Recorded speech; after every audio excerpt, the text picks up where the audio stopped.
Good morning, ma'am. We are the last reporter of Global Food Security. First, Hunger Reduction Commitment Index or HRCI. Hunger Reduction Commitment Index initiated by the Institute of Government Study look into three themes. So next, institutional coordination, whether there is a coordinating body to address hunger.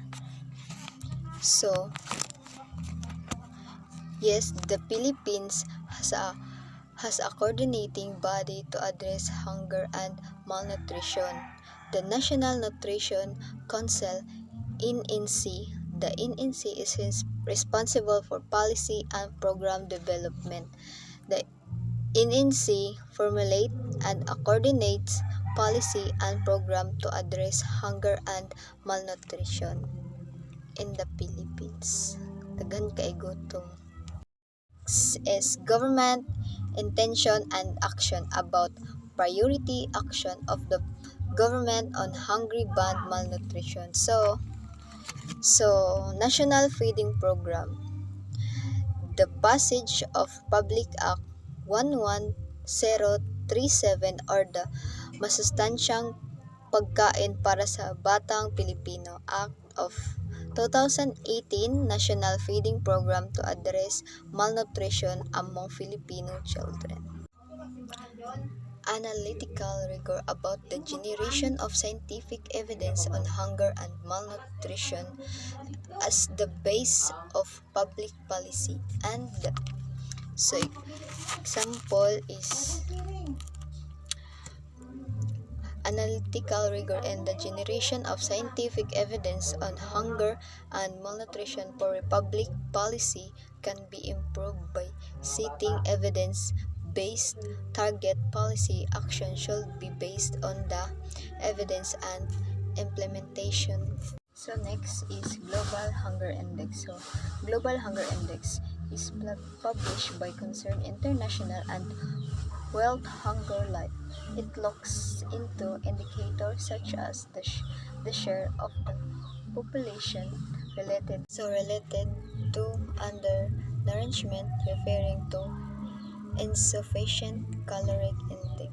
So undernutrition is a deficiency of calories or one of the more essential nutrients. And under national way developed become people cannot obtain or prepare food, have a disorder that make eating or absorbing food difficult, or have a greatly increased need for calories as occur during period of rapid. So next, child wasting, referring child with low weight in relation to their weight. So a child is considered sustained if their weight for age is more than 2 standard definition below and the median on the World Health Organization or WHO Children Growth Standard of the Philippines. Next is child testing, referring to child under the age of 5 that have a low weight relation to their age and child mortality or under 5 mortality rates. So in the Philippines, over 600,000 children die yearly before their 5th birthday because of complication from premature birth, intrapartum complication, and infection disease. Over 25 million are stillborn every year. So next is their indicator are given standards scores to come up with the Global Hunger Index or GHI score of each country.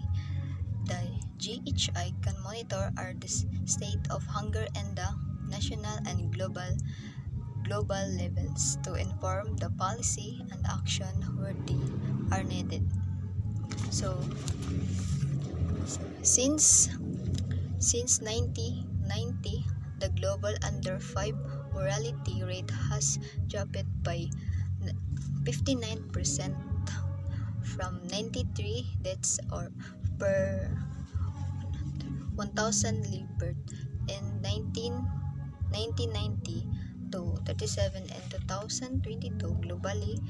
Globally, the under of national deaths also declined from 5 million in 1990 to 2.3 million in 2022. So, daghan kay patay no? So, next is measurement for food security and food insecurity. So, measure and indicate are developed of understanding food security and insecurity, aiming to eradicate. So, yes, measures and indicators are used to understand food security and insecurity at the household, national, and global levels. So next, next is prevalence. So next is prevalence of undernourishment, POW, and the prevalence of moderate and serve of food insecurity in the population of the Food and Agriculture Organization, or FAO. So, PAO measure hunger globality by analyzing food ability. So, F A FAO imperative is to make sure no one suffer from the hunger yet. While many people not be hunger in the sense that they are suffering physical discomfort caused by the served lack of dietary energy, they may still be food insecurity. To interview population, gather data through interview.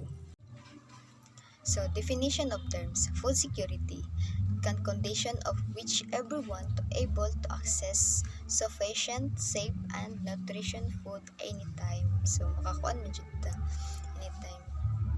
So, undernourishment is the condition by which a person only has access on a regular basis to food that are insufficient in providing the required energy to a normal way, healthy and active life, provide his or her own dietary and energy requirements. So, nasa good afternoon, ma'am. I am Justin May Kaduyak and I am the second reporter of the Global Food Security. So, ang kanang dark green is mo na siya ang best performance. Then, ang kanang green is mo na siya ang good performance. Then, ang kanang yellow-green is mo na siyang moderate performance. Then, ang yellow is mo na siyang need pa of improvement. So, next, some factors affecting on food security. So, there are some factors that affect in food security. First is the global water crisis. Ano siya ang first factors that affect food security, less water sa atong mga agriculture production. Ang climate change is mo na siya, no? As we all know, as time as global temperature rise, dahil sa kanang bago-bago bitaw nga panahon, mo na siyang mga kanang maka-apekto po siya sa tuwang mga food security. Then the last is ang potential growth. Mapod siyang isa naka-affect sa tuwang food security. So, ang the food supply is mo na siya ang naga-focus siya sa tuang agricultural production, no, para ensure ang availability sa tuang food. So, then ang next is ang food prices changes. So, in national and global economic policies and process may lead to increase in oil and food prices. In the Philippines, inflation hit 45% in April 2018, leading to drastic rise in food prices. And Figure 1 shows that by 2019 inflation slowed down to 3%, but food prices are still higher than 2018 prices. People's income. Another problem associated with food security is the lack of people's access to food because of poverty. Naylor 2014. Despite the availability of food, people without economic access to buy food may not meet their food needs. The minimum wage is in Metro Manila amounting to 512 is barely sufficient to meet food and other needs. IBON Foundation. The most income for Filipinos are also vulnerable to food price increases. So, ang people's income daw is lack of people access sa food kay tungod sa ato ang kapobrehon. Then, ang changes and shocks and social and natural environment is mapud ni siya no ang isa pud siya sa makaapekto sa ato ang pagkaon og accessibility and stability no kani ang kuan changes and shocks and social and natural environments. So, ang globalization and food security is mo siya ang food security is having reliable access to enough nutritious food. It's affected by how food is produced, consumed, and distributed, which is influenced by things like economic globalization, agricultural changes, and rural developments. So, ang commitments to achieve food security is at the 1996 World Food Summit, global leaders daw is nag-commit sila of fight their food insecurity by working together to end hunger and reduce undernutrition. They aim to cut undernutrition in half by 2015, ensuring more people have access enough nutritious for food healthy lives. And the next is this commitment was later reaffirmed during the UN Millennium Summit in 2000 that resulted in the formulation of the Millennium Development Goals MDGs in the fall 2011. The first goal of the MDGs is to eradicate extreme poverty and hunger. This goal has reached targets. First is to significantly decrease the number of people with daily income below 1.25. Number 2 is to attain full constructive and decent employment for all, and so ang number 2 is mo siya ang para makamit nila ang mga decenteng trabaho para sa tanan. Then ang 3 is mao na siya ang para mabawasan ang mga bilang sa mga tao kang kanang nagdurusa sa kanang gutom. So that's all. Thank you.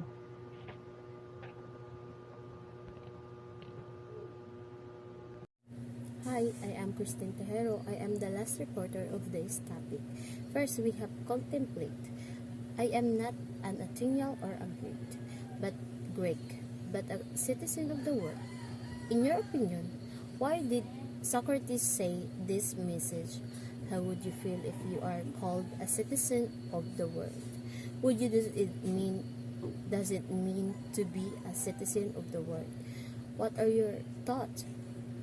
What is a global citizenship? Before defining global citizenship, let us first discuss the term of global citizenship separately. What is citizenship? Unsa ang citizenship? There valid definition or there is an overrushing of one. In fact, there are many definitions of citizenship. it may be defined on the license of membership, status, practice of performance. For instance, described in terms of membership and status, citizenship is defined how residents lives in particular area which frivolously agree upon rights and responsibilities. These status are secreted in particular territory and political boundary. This means that citizens must have an understanding of their rights and responsibilities. Ang citizenship, nag-define ni sila sa how resident live in a particular area with previously agreed upon rights and responsibilities. Then, nag-restricted pud ni sila in the particular sa ilahang territory and political boundary. It means that the citizen must have understand of their rights and responsibilities should and Pilay 2015 in In addition, gigamit nila ang mga license of practice and performance sa mga citizen by defined as an institutional that mediates and rights between constitutes and governing system.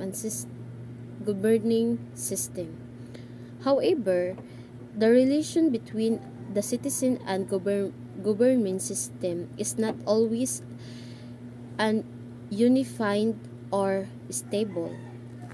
Now, we have three types of rights. First, we have civil rights.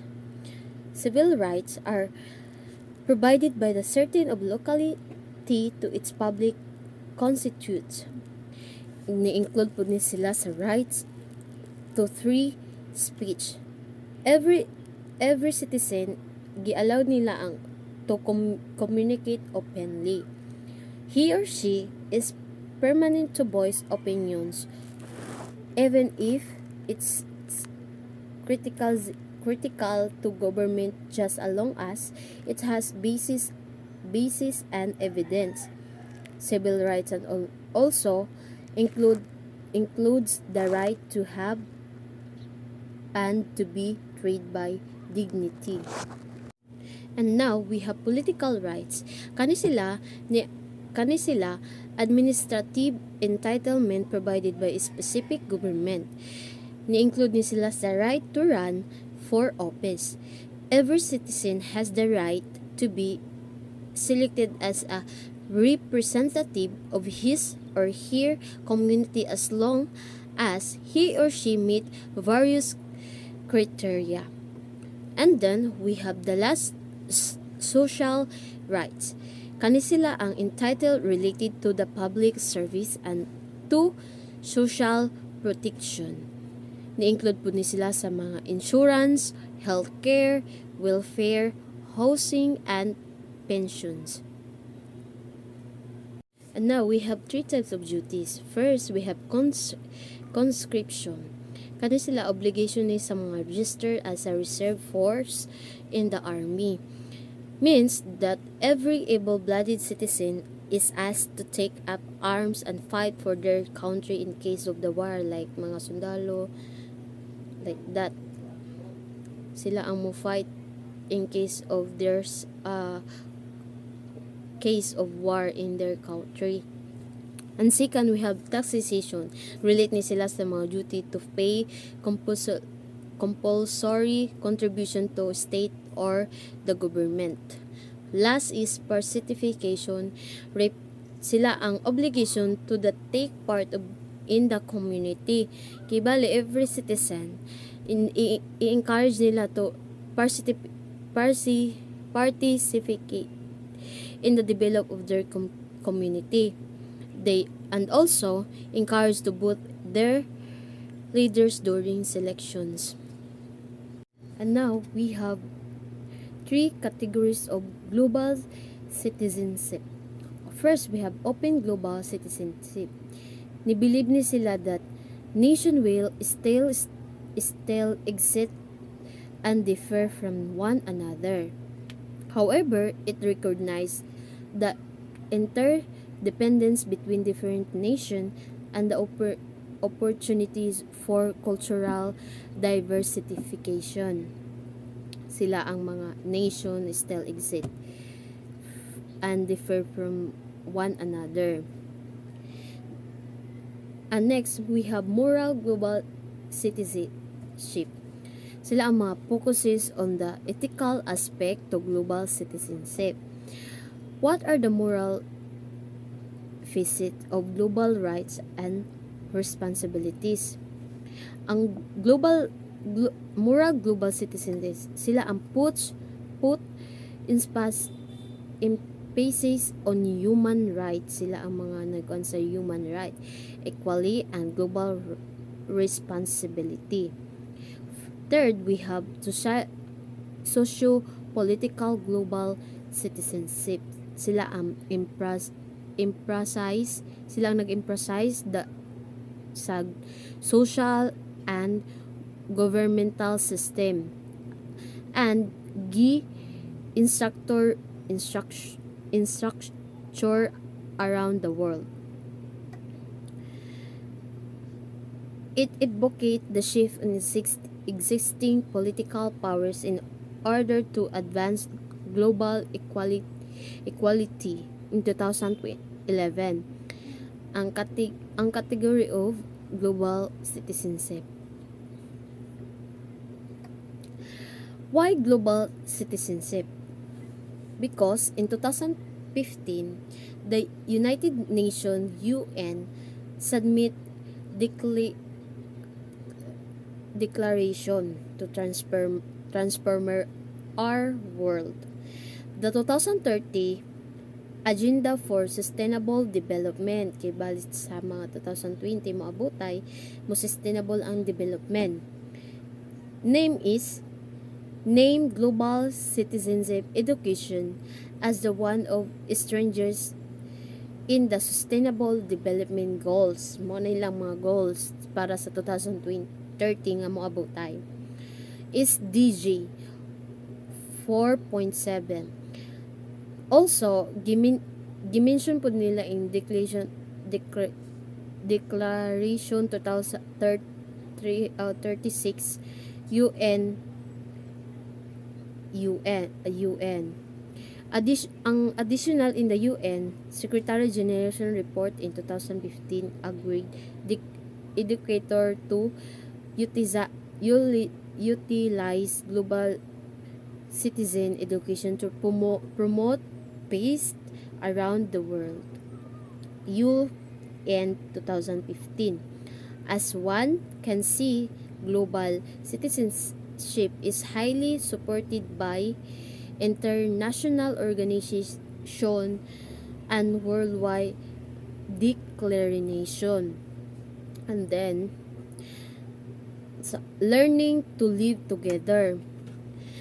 Importante na sila sa principle sa mga education for the people learn to live together.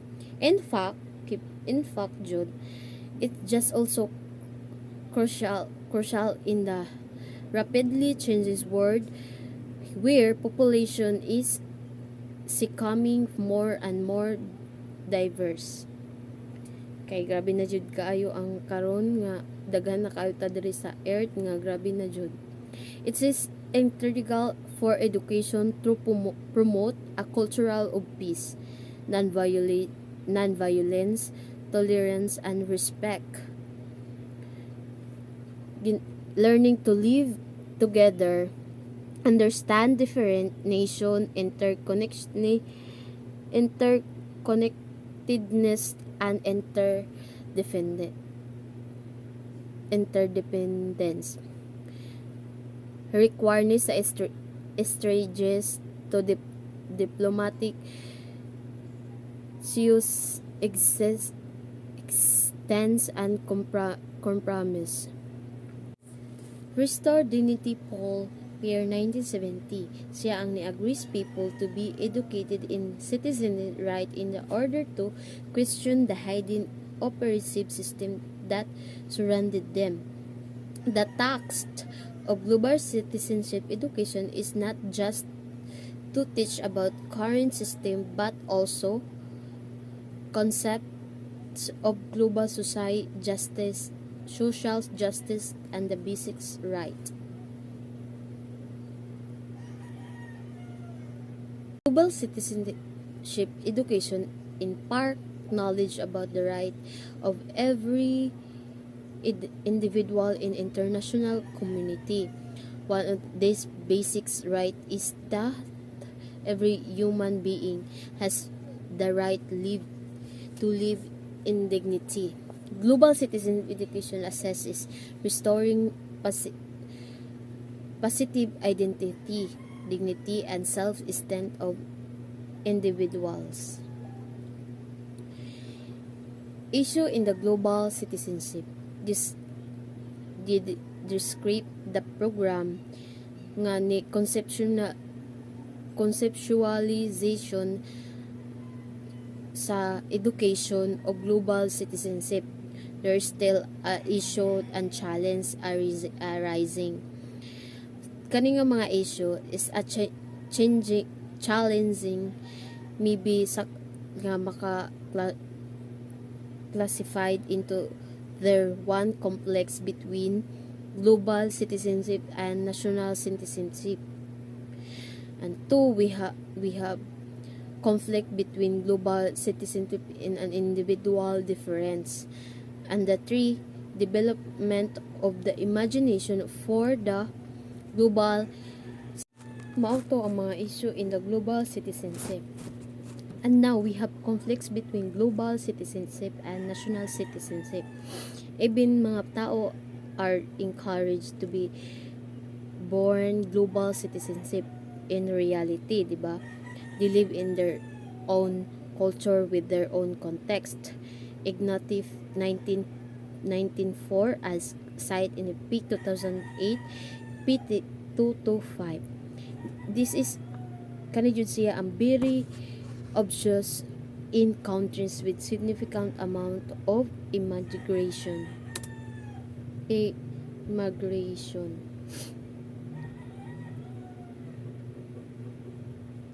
Yemeni 2017.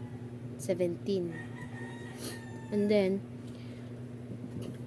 we have conflict between global citizenship and individual difference. Ang mga individual nga mga difference. For instance, in the membership and performance aspect of citizenship, giunsa ang classify non-citizen who perform the duty of citizen, like immigrants that pay taxes. Should they have given the same right as the citizenship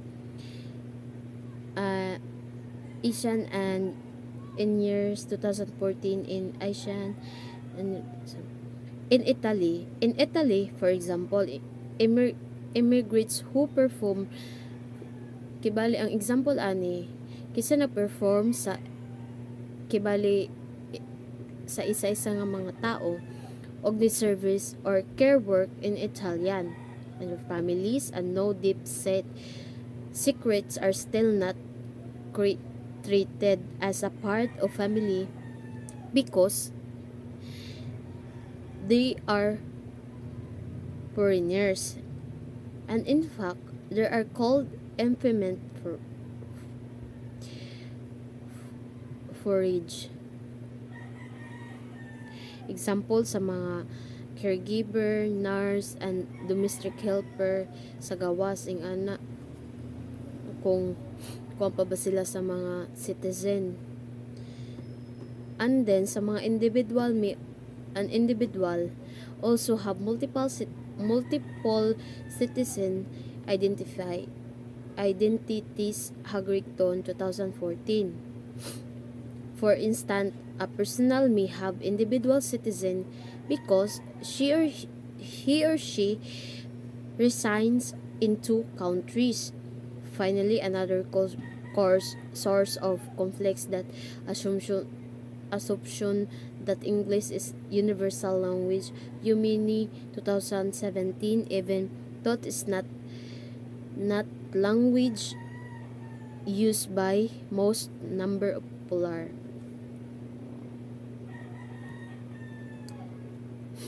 And now we have development of imagination for globalization. Another ni siya sa mga challenge in slow process in develop of global imagination. Richard San 2008 siya ang citizen is not permanent. Siya ang dili permanent nga citizen can be transferred and contestable. Harrington 2014 in Asian and Near 2014. The word global in globalization has a tendency to focus only na ay tendency nga mo focus ra sila sa experience of the majority. Ilahang gi-highlight only existing social, culture, political, and economic system. And neglects the mga experience of the monetary and imaginaries in 2015. Who is the active citizen? Kinsa ang mga active nga citizen? The word active has come to prepare extremes. On one hand, it's the good. Ang citizen, sila ang mga follow social norms. On the other hand, it is the bad citizen who questions, kani daw ang pinakabad nga, who questions and disobey social norms. Kani nga concept of active citizen use the pacify people. Gigamit nila ang mga tao nga comply to what the specific from them. Review 2014.